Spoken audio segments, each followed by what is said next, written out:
You are on to Newdawn on OGTV, the People's Telly. Newdawn analyzes, it educates, informs, and makes you well-grounded in the world of politics, education, commerce, economy, national issues, and much more. We on Newdawn create an ambience within the broadcast society. Come along as we serve you fresh editions 3 days a week. Every Monday, Wednesday, and Friday on this channel. Newdawn, an arena for intellectual discourse.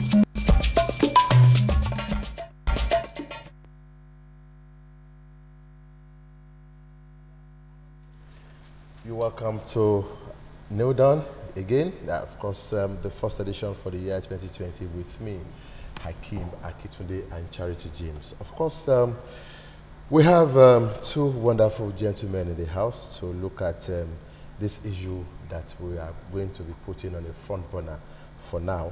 And first of all, let me welcome Mr. Ola Animasham, who is a public analyst. He's a regular here. Mr. Animasham, Happy New Year. Happy New Year to everybody. Of course, we also have another regular here who is opening the first edition of the Newdawn for year 2020 with us on OGTV. Mr. Adewale Aziz is an educationist and, of course, also a public commentator. Mr. Aziz, compliment of the season, Happy New Year. Well, to a Newdawn. Okay, I will allow, to Nigeria. I will allow the woman to welcome you so that it will not look as if we are not taking the quota. We are not giving our own quota, Charity. I must have my own quota on the program today. Mr. Ola Animasham, you're welcome to the program.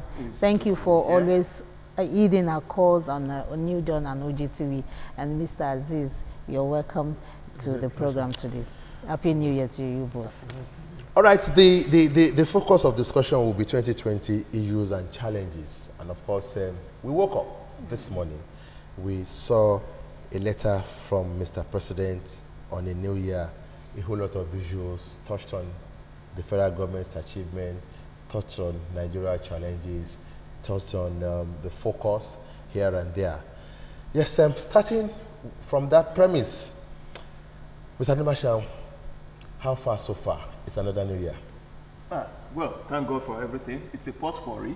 And going by the message of His Excellency, the President of the Federation this morning, I think there is hope. And we can say hopes are coming in from the horizon, and we hope we'll be able to get the deliveries on time as promised. But when you look centrally at the main theme of the message, you discover that it hangs on the tripod stand of security, economy, and anti-corruption crusade.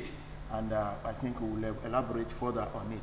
But basically, I'm still hopeful, based on what we heard from him today, that the sky is not even the limit for Nigeria as of today. Mr. Adewale Aziz, it's another new year, a year of promises from government, a year of New Year resolutions from the governed. So what should be the focus? Well, the focus should be on the premises of what the President have rolled out this morning. And let's put the years behind, 2019 and the rest. They have become the past. Then, let's kickstart with good news, good messages, if only with the messages of the President to kickstart immediately, and moreover, with the fact that we have the budget at hand now.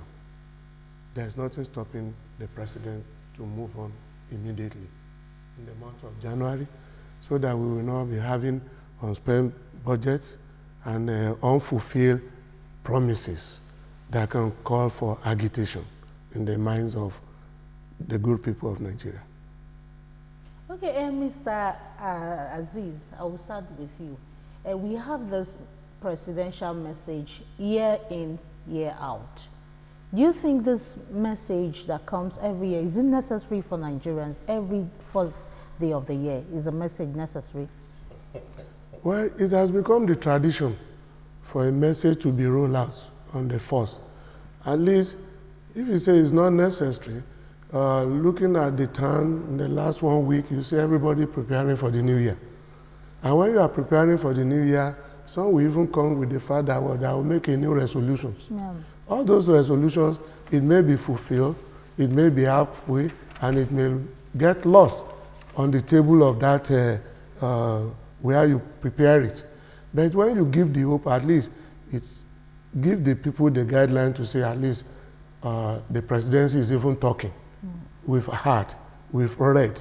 Then in the next couple of days and weeks, people will take the president's speech and they will want to tear it into pieces to know where they will take the government on in a not too far time.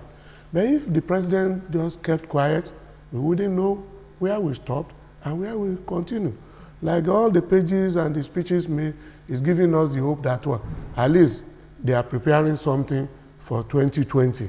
And mind you, 2020, we are starting another decade between 2020 and the rest. Yes.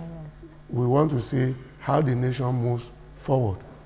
It's very good that we hear from the president. Okay, sir, from Mr. Olani Mashauna, we know that resolutions are made every year. Do you think this presidential messages are a form of making resolutions too? Oh, well, somehow, because these are statements of hope. And he is telling us that we should be prepared, that there is a better future for Nigeria. And it's just a normal thing. I don't expect him to come up and say, oh, it's going to be gloomy, there is no hope for you. Everybody is trying to be positive looking towards the new year. But there is one thing to have a statement of hope. It's one thing to have a budget, for instance. All these things are proposals, are words of mouth. But how you bring it to bear to make impact on the lives of the citizenry is another thing entirely. Like he promised that he will make sure by the time he's going that there will be very good electoral process in place, that there will be good elections and all the rest. All these things people have been looking forward to, agitating, questioning why some things are not working right, why some are not so good. And now that you have a statement, a hopeful set of statements coming from him, we want to see the execution. That is the crucial part of it. It's just like a budget proposal or a promise to give your child something in the afternoon and you defaulted. You know, you've got to live up to your promises. That is the key word here now. How the presidency, how the executive, how the government of the day lives up to their promises is important to Nigerians. We can say we are tired of hearing, we shouldn't be tired of hearing what they tell us, but what we should be consensus about is how to make sure that they deliver. And that is when we have to practically engage them in all facets to make sure that at any point in time, we require some read evidences to say, you've said this at this material time, what have you done about it? How far have you done? Even if you are having challenges in deliveries, you should and you must compulsorily be able to explain to the citizenry that at this material time, I told you I will provide this. But for so contingencies or reasons, I couldn't. But this is how far I have gone. If you are unable to do that as a leader, then it's a failure. There is just no two way about it. There's no semantic about that. Deliver on what you promise. If you are unable, explain. It is now left for the citizens to say, okay, he has told us this. Can we take it as a genuine excuse, or couldn't he have done something better? And you should also be receptive as well as a leader to people's yearnings and agitations, telling you, why didn't you do it this way? Don't assume that you know it all. Not everything that the citizens say will be quite okay. You can drop some in the dustbin, but that is not to say that you are you have the wisdom of everything. Listen to the people. And most often, that is another key aspect. Don't only listen to the caucus around you. Don't box yourself into a corner, into the cocoon of only your ministers or commissioners or essays or consultants. Try as much as possible to feel what goes on on the streets. Feedback mechanism. It's a two-way traffic because we have a contract with you. It's a social contract which you have to fulfill on because we repose a kind of confidence in you with our votes. And that franchise, we want to see dividends on it. And if you are unable to provide that, then it's not so good for the welfare of the people because your primary concern is the social security welfare of the people. All right, one of the major challenges in 2019 and beyond, Mr. Aziz, is the inability of the states to move at the same pace with the federal government. That's why you find that, well, while good projects are on here, some states also have good projects, some are still slaughtering. When it comes to salaries, federal government will pay ahead of all other states, and states will still be that. This is the issue. There's the issue of 30,000 minimum wage now. We know some states have started paying, some states are negotiating, federal government have started paying. Now, is it not a challenge for the federal government to make sure that, yes, we are at the federal level, but we must draw the states to also move on the same page, on the same pace with us, or else, will you say it's a united federation? Well, with that issue in mind, the kind of federalism we practice in Nigeria is somehow faulty. The kind of party we operate in Nigeria is somehow faulty. The kind of actors we have at the ends of the affair of this nation, they are faulty. To the extent that why the federal government and the states are deliberating on the issue of salary for the workers, for example, it shouldn't be a live and let them die if they care. If it comes from the central, the negotiation, the federal government have the power to encourage the states because they know some of their resources. They should have a drawing board to say all the states have what it takes to pay. It's not the issue of, I don't see it as a good thing. Now, having finished at the federal level, you now ask them to go back to the state and they now form a negotiating committee. What are they negotiating? We have commissioners for finance. We have all the laborers, the experts together at the tripartite arrangement where the issue of let's come down from 60,000 to 30. They all agree. Then it should be what? Across the board. If you now say, okay, in the states, palliative measures could be for the federal government, it will be a different. You can have the same basic salaries, but when it's come to all other things that goes with the federal and the state, it can be a different game. If you say on the issue of the economy, you can't compare the fact that somebody in Lagos State with somebody in Zamfara or somebody in Gombe. We can look at the environment, what are the costs, relative costs to different areas. But there could be a living wage for everybody, not negotiable. If you say 30,000, 30,000 should be across the board. And some states can say they may be able to pay more than that. The federal needs to know that they can afford to pay. Not sending them back to the states. In a rush, some states started doing negotiation or whatever before the 31st deadline. What will be the end result? The end result will be just leaving some loopholes here and there because it has become a rush idea. I think when it's come to the welfare of the workers, the welfare of the citizens, it should be something that should be unanimous, organized, resolved, and implemented to make everybody happy. Even if the workers are taking 100,000 today, the workers are not going to dig the well and start dropping it there. They throw it back into the economy, buying this, buying that, and we know what it means. When you receive more salary, the private schools will get more money. You go to the private medical store, hospitals, they will collect more money from you because they know you have more money. The landlord, if you are renting an apartment, you are doing businesses, the money goes back into the economy. There's nothing stopping us from having a uniform. But what is lacking in Nigeria is our system. This systemic failure is the greatest problem.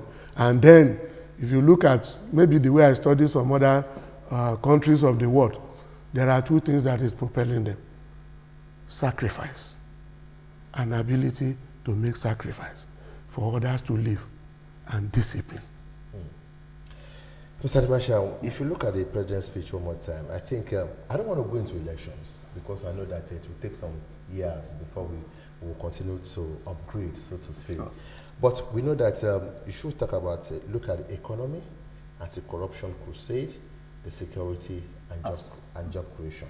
Now, economy, for example, we know that even though the federal government have received some backlashes in its efforts to actually seek more loans for development, to the extent that the Minister for Information came out to say the debt of Nigeria is not beyond what we can manage. What's your view on this? Seriously speaking, there is no economy in the world, America inclusive, that does not have debts or that does not go out to procure loans. In fact, it's been said that America is the biggest debtor in the whole world. So Nigeria is not an exception. There's one basic principle. It is not the loan you go for, but what you do with the loan. We have said it severally that if you get a loan for recurrent expenditure, you are killing the country.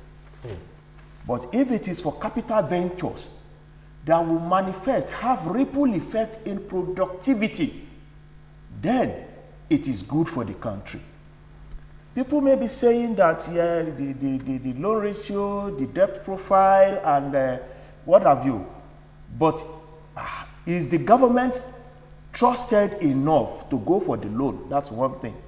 Secondly, will they be able to deliver on using the loan the way it should be used? Is another issue.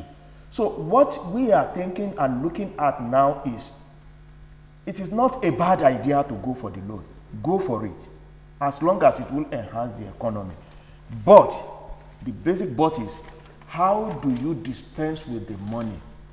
Will it go some ways of some loans that has been procured before, even by governments before this? You can't afford to get a loan to pay salary. It has to be put on a productive venture. It's been said that Nigeria is a consuming economy. And that is more reason why we are having challenges with the minimum wage problem. Okay. If we are a productive economy, seriously speaking, and like Mr. Aziz said, the systemic problem, if we are able to contend with it, structurally, if we are able to contend with the structural problems, I think we won't be talking of go for this loan, don't go for this loan, because we know that once it is utilized, it enhances the productivity. Look at the over-concentration of power at the center as of today. That is enough for some states and people to say, they are just going for the loan, we don't even know what they are doing with it. Because those who should feel the positive impact of these loans are not feeling it the way you are utilizing the loans. So there will always be outcry, apart from political shenanigans by some opposition, factors, which is normal in any polity. But then, if you don't devolve power, if you don't bring the economy to the people through the various segments at the lower cadre, if you over-concentrate at the top echelon of the pyramid, there will always be challenges. Because where you are supposed to spend to cater for some things that I and Mr. Sisi will feel the impact, it might not really trickle down easily. So that's why we are saying, whenever you want to utilize the loan, make sure it goes on ventures that everybody will benefit from, not just a handful of the people or some sections of the society. And that is why we are saying restructuring, restructuring, restructuring. It doesn't necessarily mean that when you restructure, even those governments closer to you will not attempt to be somehow of a micro of the macrocosm, but it is for you to engage them on a continuous basis towards making sure, at least they are closer to you anyway, towards making sure that they deliver accordingly. Okay, Mr. Ola Animashaun, we want to talk about another aspect of this government, that is anti-corruption crusade. We know that President Muhammadu Buhari apps on an anti-corruption crusade, and he talks about it and saying that corruption is actually affecting this nation negatively. Do you think this crusade he has clamored for is started? Do you think he's fighting it totally, or you think his fight is selective? Well, you've got to start somewhere. It's a normal thing for anybody that is feeling the heat to say that it's selective. It is for you to convince the general citizenry that you are not on a selective pedestal. But be that as it may, at least you have a semblance, even if it's not a total feeling of fighting corruption. And like it has been said, when you fight corruption, it will normally fight back. It's not an easy task. But at least that something is being done. We've heard from EFCC now that they had about 89, or is it so, convictions so far. That is a departure from what we used to experience in the country. We've not had any government that comes on board like this and say, I'm going to tackle corruption squarely. But the capacity to do it will now determine how far you will go. So it can be assumed by some people who are feeling it that it is selective, and some people will say, let him go on doing it. If you have 89 convictions, and at least you have a principal conviction of somebody up to date in the person of Orji Uzokalu, despite his defecting to APC, which is the president's party, the ruling party, and despite his vituperations and oral, I don't know how to put it, packaging of the president himself, he still got nailed. That is apart from some governors that have already been convicted. So it's enough to say he's doing something substantial. Whether it is reasonably substantial or worthwhile so far is another issue entirely, because the corruption is so endemic. And I don't think it's going to be easy for anybody to come on board and say, I can wipe off everything in totality in a jiffy. In any case, you cannot wipe out corruption. It's universally, it's not physical. You can only reduce it to the barest minimum. Do we smell any outside of persecution when it comes to this issue of corruption, vis-a-vis, for example, one basic example that is going on now, the issue of Saraki and the Saraki family? Look, there will always be political maneuverings. And there are rooms for ventilations and redress. If somebody does something and you feel that it's untoward and is selective or is persecuting you, you have the judiciary to approach. It is not for us as citizens to go out on the street and say, oh, you are persecuting this person. It doesn't hold water. It is for the person who wears the shoe, for him to go and seek redress, except if he doesn't have confidence in our judicial system. And this is a country where when some things favor you judicially, you praise the judiciary, particularly the politicians. When it doesn't favor you, they will say, yeah, it's sectional, it's selective. But for us as citizens, we are incapacitated to a great extent. But when they deal with themselves like that, it is good. At least they are putting precedences in place. Whoever feels shortchanged, go and seek redress. If you don't go, that means you are culpable. And as long as this goes on, when next another set of governments comes in, if they feel some people have not done well in this regime as well, please nail them. That is better for our system. Perhaps along the line, we will get it right. Mr. Aziz, talking about having confidence in judiciary, let's even move away from politics, and I also include security here, because when you talk about security, you want to say, well, to some extent, this government has tried Boko Haram.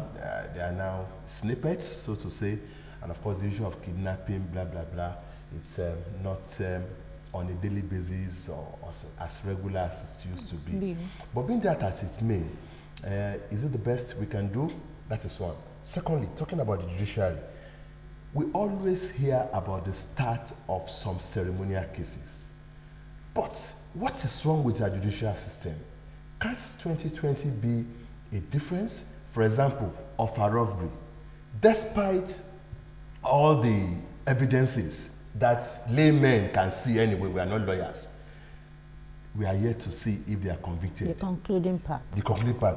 Evans, Everem, the notorious kidnapper, nothing has happened to him. We don't know the conviction. And we saw the latest one, there were people that were paraded in Ogun State recently, where a pastor and a mother and a father kidnapped a girlfriend, slaughtered the girlfriend, and of course used her for concussion, called as Seje in Yoruba. Now, looking at all this and the delay in justice, and people say justice delayed is justice denied. What should we look? How do we look into all this in the year 2020 so that people will continue to have confidence in the Nigerian judicial system? Well, starting from the issue of the judiciary, a lot still needs to be done in that aspect. Those who are involved in the judiciary, are they ready to dispense justice? But part of the scenario we have in this country is we have very many radical lawyers thwarting the effort of even the judiciaries, going for different cases, going for different whatever. Then at times, I want to look at it from the angle of even the EFCC. Many a times we have been having the cases of 89 charges, 120 charges. What is all about charges? Stealing is stealing. I think some of the English we got to know from the government circle in the past, misappropriation, embezzlement, all this, I mean, whether embezzlement of money, whether it's 350 million, 170 is embezzlement. Misappropriation of this 1 billion, whatever. About 3 or 4 count charges is enough to rope somebody to get 7 years imprisonment or 14 years. But when you now go with 80-something charges of here and there, before you finish one with the judiciary here, there's another case pending at Lagos High Court. There's another federal high court going at Abuja. There's another one going on at Benin. The same lawyer handling this one will be seeking for adjournment because they want to file this case and refile another one. Before you come in, the judiciary will also look at it. Are these people not prepared before they bring this case to this level? Then it becomes sensational because you journalists are also fishing out for some news. You overbloated some news before it even gets into the judiciary. You are at times even have to make some pronouncement. Media trial. I mean, I think part of it that we look forward to that has not materialized is the fact that the democracy we are operating, I think be some countries like China, some other, where special courts are prepared for cases like that. Maybe to some, I'm a bit low in that area because when people like Issa Saga and some other are coming on board, we think they will be able to ginger the presidency to go for at least once in a while to have some special court to treat all these things. Within a year, they can dispense a lot of these things and cases and make the society to be free. But the stealing continue, the corruption continue because some cases, where are they going to end it? And the masses or the citizens' mind have been prepared that paddy, if I want to go by a fella, now them. Before you know it, the judiciary we are even talking about, I think we've experienced cases. Some cases seems to be strictly civil. Are we saying the less you see, I mean, the more you look, the less you see? For example, with the evidences we can see, we saw hidden cameras of, you will say there is nothing more to look for as far as the of our robbery is concerned. People will still tell you. There is nothing more to look for. People will still tell you against Evans Ewerem. Under the law, they will still tell you that you cannot pronounce somebody guilty until what? Proven beyond reasonable. What of the cases where police will get somebody arrested for this thing? We are still waiting for judiciary. If it were to be in some cases, they will say, this person was caught. Somebody did that, they all confess. What are we waiting for? It's just for us to have one, something like court martial in the military or whatever. Finish the case and dispense with justice and let these people be put behind the bar. But you will still be hearing this case in the next, when last did we finish with the case of Oji? Also the saga or whatever, it took many years. What about the case of this pastor? Whatever. Have we finished with the case? They are still there. Many are still there. You still have many to come. Do you get me? You see, the point is what maybe they need to, all those, the erudite lawyers and those eminent juries still need to come up to help to salvage the judiciary in Nigeria. I was made to understand that when new crimes are committed, new laws are promulgated, then we don't have the same case here. If you are talking about that case, what of the case of the unfinished, the minor or whatever, 2-point-something billion, all these pension funds that went down the drain, and the person was taken to the court of limited jurisdiction that cannot make a fine more than what? Less than 1 million. Less than 1 million to the quantum of the billions. Are you saying you are going to get good justice from that area? So far, the man just put his hand in the pocket and just pay. Is either you pay 750 or you just... And they have prepared the mind of the man that put the money in his pocket so that when he get there, they just pay and go. So that kind of is when you talk of the citizen, we keep on looking, we keep on praying, we keep on hoping because we don't have any other place to go to.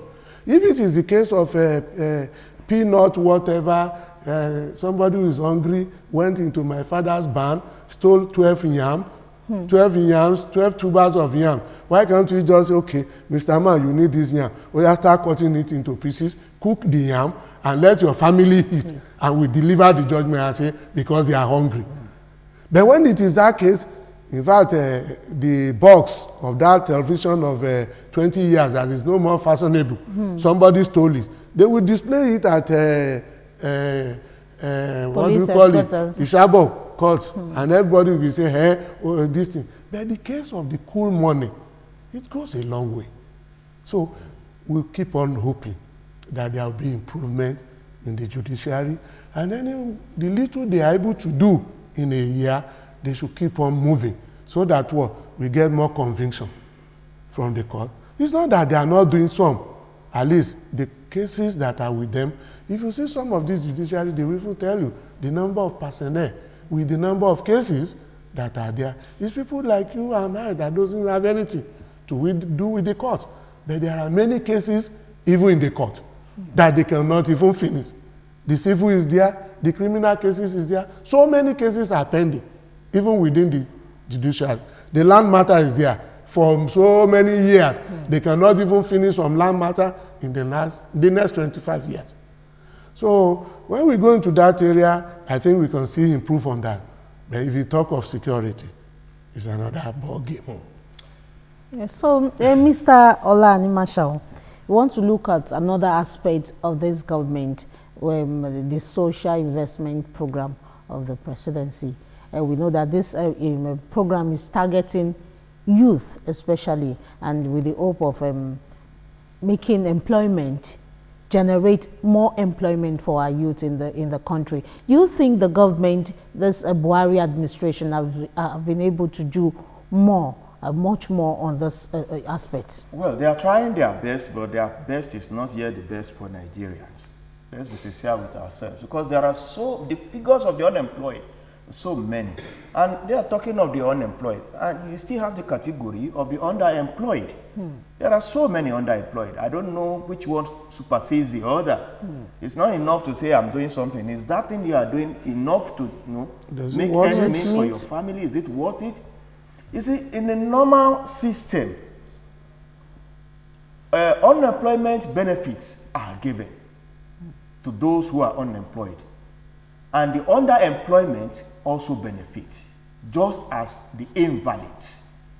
The point is, it's a system different, a bit different from what we are operating now. Because what we are operating now is kind of selective, if you permit me to use the word selective. It's got to be universal.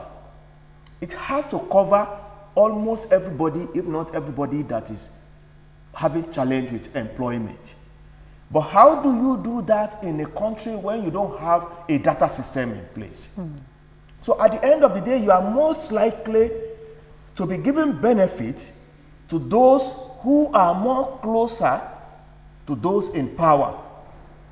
It's easier to go to the marketplace and bamboozle the market women. Okowo this or government this, Shibado this or that. But how do you make a system where every unemployed and underemployed can benefit, except if they don't want to? Sustainable. That is it. And they are not supposed to be on that system ad infinitum. It's a contributive system where when you are employed, government or your employer deducts some amount of money from you. Where you are out of work or you don't have enough, you get succor from it. You get relief from it. Where you are unemployed because of what you have to seek employment, you were supposed to go for retraining. When you go for retraining, it adapts you into another kind of job. That is why I said it's not a system where you hold on ad infinitum, except if you have health challenges, that you are given a paper from your doctor that he cannot work, either momentarily or for a period, short, medium, or for a long time. That is when you can depend on it for a very long time.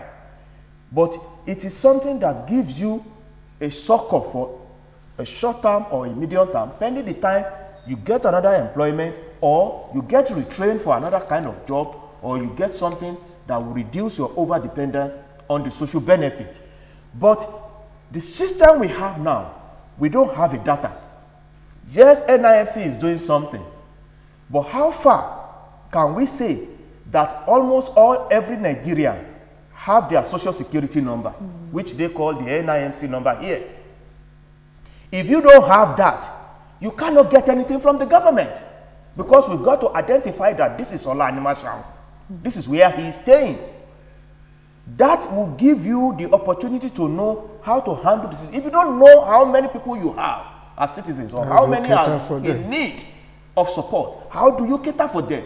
You just bring money from the vault, budget it at the end of the year, and you say, okay, we give it this to some market women, 10,000. It's not systemic. I'm sorry if I'm sounding somehow. It has to be methodical. It has to be systemic. You must know who you are giving something to, and they must pay back into the system as well, such that others can benefit. Yes. If you don't have such a system in place, we are wasting our time. And that is why we are overemphasizing every now and then that we need a data system. We need an ID card scheme that is very valid. We don't need a disjointed data system of bank, telecoms, licensing, and everything. Let's have a centralized one. It doesn't mean all those other ones cannot exist. But when you have a centralized one, it enables the government to plan effectively and equitably. Not that only patronage of those who are with you politically will benefit, or those you want to kind of say, okay, when we do this for them, they will support us. Okay, as we are rounding off now. Please, on the issue of that job. employment, Okay. there's one germane area that we have not explored at all. I want to see a situation, if I can make that suggestion. The issue of that 37 billion that will be used to renovate the national monument, why don't we use it to procure tractors, farm equipment? Now distribute it state by state. You are talking of employment for the youth. The only area that has been the focus of government in recent times is to recruit for the police. Add more to the NCDC or whatever. Why can't you buy more equipment, distribute it in state? Very large expanse of land exists everywhere to be cultivated, and put the youth there. You can be doing daily pay, Monday to Saturday. People go to the farm, get paid, use graduates to supervise them. Even some adults who are underemployed, who need another area, can supervise them. We have a way. Now we say that we have all this importing of rice and some other things. We don't want it. Why can't we go back to the land? We go back to the basic. A Greek revolution is there. If you go there, go through different states of this federation. I want to say one language. When you see the blowing of those trees and whatever, they are telling us, cultivate me, Okay, and I will eat for you. We are hitting the home stretch of this. We are actually rounded up. But before we go, just one sentence, both of you. We know that we'll be talking about the leaders, but the followers, have we actually been tracking our leaders to actually get the right kind of dividend of democracy, or we are still so much illiterate that it is not what they are supposed to give us that we demand from them? If you put this into perspective, as we go into another year, 2020, what will be your message? And that is why I said the other time in the course of the discourse that we've got to be proactively engaging, constructively engaging those we put in power such that they can deliver on their promises. If you just listen to them at the campaign rally, and you clap, what about the real governance? The act of governance is not just limited to winning elections. Winning election is one thing. What you do with the franchise is another thing entirely. And it is we, the people, that can engage them to tell them, you said this and you've got to deliver on it. If we fail to do that, it's a failure on our part, because they will always go on as if there's nothing Mr. Aziz, well, I think the problem. The followers think I the difference of the democracy is just when you need money, you run to them, they must give you. It is beyond that. So your message? I think most of the people we are talking about, very many of us, we are disarticulated. And the poverty of the mind is even affecting many of the followers to know when to demand or from those people there. They are less than 1%. But the moment they come down and they just throw peanuts to us, some are ready to take off their mother's head for the sake of their leaders. In the sense that we look towards what we are going to hit today, we are not thinking of what tomorrow will be. And that is the more reason why at times they easily capitalize on our weakness to determine.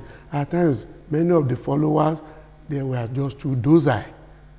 We are just too docile in asking for the necessary things. The moment we shout like this, I could still recollect.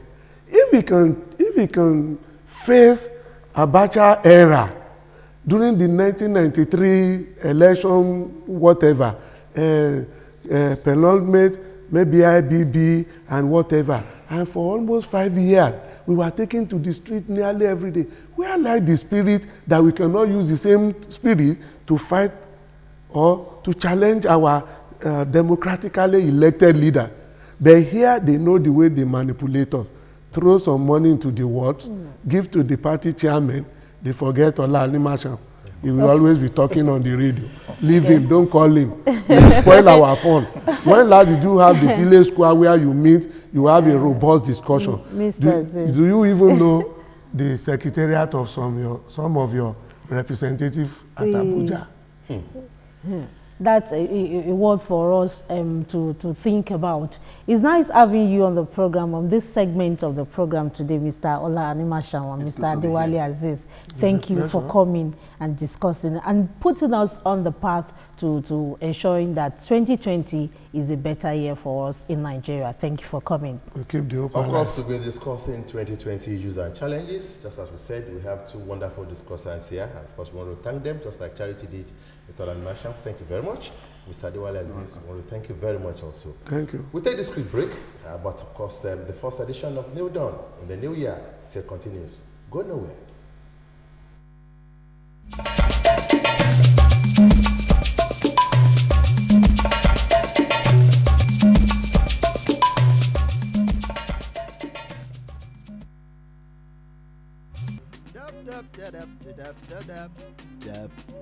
Yes. One day as I did dab, they go. Now I might see my neighbor on top electric pole. Don't be hammer you hold so. Before.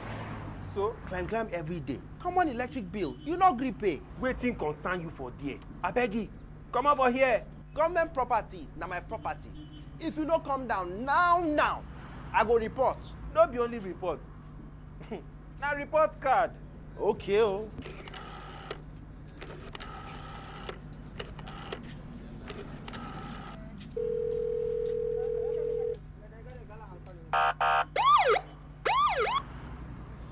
Dab dab dab dab dab dab dab dab dab dab dab dab dab dab dab. Make una no sit down look o.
Yes, you're welcome back. You see on to Newdawn on the 1st of January, year 2020. And of course, we want to look at this issue again because we are moving to the dry season if we are not already We are already in the dry there, season. yeah. And of course, one thing is synonymous with the dry season as far as negativity is concerned. Fire, fire, fire. So we have this topic, Incessant Inferno, Technology to the Rescue. Our guest is Mr. Majakodumi Shano, who is a firefighting expert. Mr. Shano, welcome to the program. Thank you very much. Let me quickly tell you that Mr. Majakodumi Shano started his career as a French fireman. Oh, can't pronounce this French word. Sapeur-pompier. No, it's sapeur-pompier. Sapeur-pompier. Thank you. From 2006 to and rose to be a team leader as of president. That should be where? In France? In France, yes. Okay, good. Okay, so he's an European trained fire preventive officer. His training as European firefighter touches all areas of firefighting, including first aid responder. He's also trained as a United Nations security officer, where he worked for over 14 years with the World Health Organization and International Labour Organization, respectively, at their headquarters in Geneva, Switzerland. Wow, that's interesting. Yes. Some of the responsibility includes verifying of fire safety equipment, training of staff to be a fire warding officer, and drafting and organizing evacuation drilling exercise. I wonder if they consult people like you before they actually employ firefighters in Nigeria, but we'll get to that. Okay. A member of the French National Firefighter Association, and of course awarded a bronze medal by the French government on the course of his duty as a firefighter. That's the one I'm looking on your chest. Yes. Okay, I got it right. Yeah. So once again, Mr. Majakodumi Shano, welcome to the program. All right. Mr. Shano, welcome to the program once again. And we are here to talk about Incessant Inferno, Technology to the Rescue. You said you are a firefighter expert for that matter. Who is a firefighter expert? Firefighter expert is somebody that knows what to do when there is a fire. Because when there is a fire, there is a phenomenon that comes with a fire. So a firefighter will know how to first of all put himself in security in terms of avoiding risk to his own life before he can be able to save somebody's life. And when I'm talking about firefighting, where I'm coming from, it's not all about fire. Okay. It's all about safety globally. Okay. So we're talking of like flooding, we're talking of road accidents, so we're talking of different type of fire, maybe chemical fire. So we're talking of catastrophic situation, and we are also talking of bushfire. Moreover, we're also talking of paramedic, first aid and paramedic. So all these things, where I'm coming from, is all globally as a firefighting experience and training. Okay. Are you known? I'm beginning to think it's people like you that we need. In Nigeria, people like you are like how many, for example, you should know. Then, are they tapping into what you have to actually bring in these safety measures into place when it comes to firefighting? Have you worked in any organization in Nigeria? So what I did before was that when I was in Lagos, before I'm an Abeokuta origin, before I decided to now move to Abeokuta. So what I did was I was helping the Lagos State Fire Service under Mr. Fadipe. So I helped them in giving them a lot of advice, a lot of technical way for them to bring up a good system in Lagos State, and it was working for them effectively. And that was the only thing I was doing. And from there I've been looking for, because it's very, very annoying and provocative for me to see my people dying anyhow. When there's a fire, we don't know, people don't know what to do here. There's no prevention. So when I see people dying, it hurts a lot. When I know that there's one or two things that we can put in place that can save life. And the problem, most problem globally about people is that people don't put a lot of concern inside this fire prevention, and when the fire now happens, they will now be running from one angle to another, which is already late. And fire is something that is capable of burning everything. What I mean by everything, it can even burn a metal. It can bring a house down within a couple of minutes, and we can have up to, within 5 minutes through my training that I have over there, within 5 minutes, we can have 2,500 degrees of heat. Mr. Shannon, let's come down to the specifics. First of all, if you look at where some petrol stations are sited, does that give you concern? It gives me a lot of concern, even when I see them, mixing them around with residents' environment. It gave me a lot of concern, and I keep wondering. Like I said, it's annoying to me that we have thousands of Nigerians outside of Nigeria, and they are professionals. So for me, I'm encouraging them. They should never do so. Okay, wait. We have them. I don't want to mention a petrol station, but you are from Abeokuta, for example. You are saying Abeokuta, and you know what I'm talking about. Now, we have, for example, a petrol station in a densely populated area where it shouldn't have been at all. But there's no going back. What kind of safety measures should we put in place in case? Because you cannot say it cannot happen. It cannot happen. If you have such a petrol station, you have you know what I'm trying to say. You know it in your mind now. Yes. Now, what kind of safety measures should we put in place? Do we have what it takes to put such safety measures in place, or we don't have option? To my, first of all, it's not right to be building a petrol station close to civilian environment, because we should understand petrol. If you got a fire over there, it's a massive explosion, and once the petrol keep on moving like water, you will start burning houses, vehicle. That means massive burning and massive killing. Now so what should be now the thing is, the safety issue now is that the owner of the petrol station should train their staff very well about how to handle fire incidences. Fire, not only using the fire extinguisher, what equipment do they have in place? How regularly are they trained for this thing?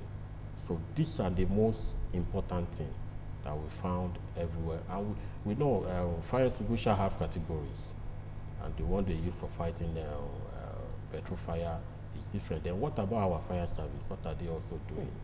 That is for the major important thing. Where I'm coming from, when there's an alert, we move from the barracks in the next 3 minutes. When we don't move in the next 3 minutes, the team leader is in trouble. So he has a lot of report to write. So what are we doing about that? Are we going to wait until this petrol station got on fire and start killing massively, and people start running from one angle to another? I don't even know how many fire stations we have in Abeokuta. I don't have an idea about talk that. Less of having yes, talk less of. I don't even know how trained they are.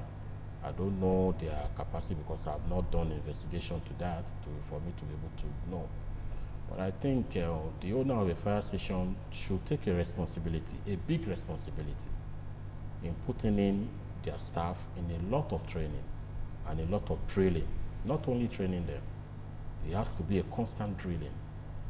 At least from my own experience, in a year, they must have a drilling at least 4, 5, 6 times. That will make them to be alert in case of emergency. And when they are, you see, most of these petrol stations, I also see them that when they are fueling a vehicle, the vehicle engine is on, which is wrong. It's absolutely wrong. You have to put off your engine, and you must have using telephone. From the petrol station. Yes. Kindly put off your engine. Yes. And people should not use telephone near when they are filling their gas. They shouldn't use telephone, because just one spark from the telephone can just ignite the petrol, and when petrol is burning, it's like a bomb. It's going to blow off. And when I go to petrol station sometime and I see some people fueling their vehicle and their engine is still running, and I say, what's going on here? And I see them carry their telephone up and down, still talking, blah, blah, blah. So what is going on here? This is wrong, absolutely wrong. So I think, I don't know what preventive measure the government have put in place for them. They have to be very serious about that. Because why I'm so very serious is that I've been inside fire for the 13 years of my experience as a firefighter. I've been inside it and I know what it is, and I see some people dying, and I've managed to save some people's life. For me personally, I wouldn't want to have a fire burning within the vicinity of my family, of my loved one, because I know what fire can do. Okay. Okay, Mr. Shanu, we want to look at this conventional way of preventing fire. We know that this is 21st century. Do we have another way of preventing fire except we go call this fire service and or call people around to pour water, pour some things so that the fire will go down? Do you have any 21st century gadget or anything to use to fight this fire incidences? Thank you very much. You know, it's very simple. I don't know whether, let me just make a reference to the French system. About 5-6 years ago, they make it a mandatory that every house have to be equipped with a smoke detector and a fire extinguisher. Why smoke detector? Because when there is a fire, when the smoke, what happens is that the smoke will go up to the roof, and when there is a smoke detector, it's going to sound an alarm that is going to go into your, even when you are sleeping, you can quickly wake up. If you have the capacity to quench the fire, you can quench it. If you don't have the capacity, you move out of there, because most fire, percentage of fire that happen, high percentage of fire that happen always happen in the night, about 2 o'clock, when our body is already relaxing when we're sleeping. For most people, before they wake up, it's already late. The fires have already trapped them in terms of heat. The smoke that contain a carbon monoxide, that when we inhale it, what happened to us, we will have an heart attack, and when nothing is done within 3 minutes, our lifespan goes down to like 30%. So there's a lot of gadgets. People need to be educated about the importance of smoke detector, the importance of fire extinguisher, and the risk about gas. And I know that we use a lot of gas in Nigeria now. People have to be very careful about that, because gas is it's like a bomb. It's very explosive. When there's a leakage about gas and you just put on your telephone or you put off a matches, what you have is explosion. And what happens in explosion will have a massive burning, high degrees of burning.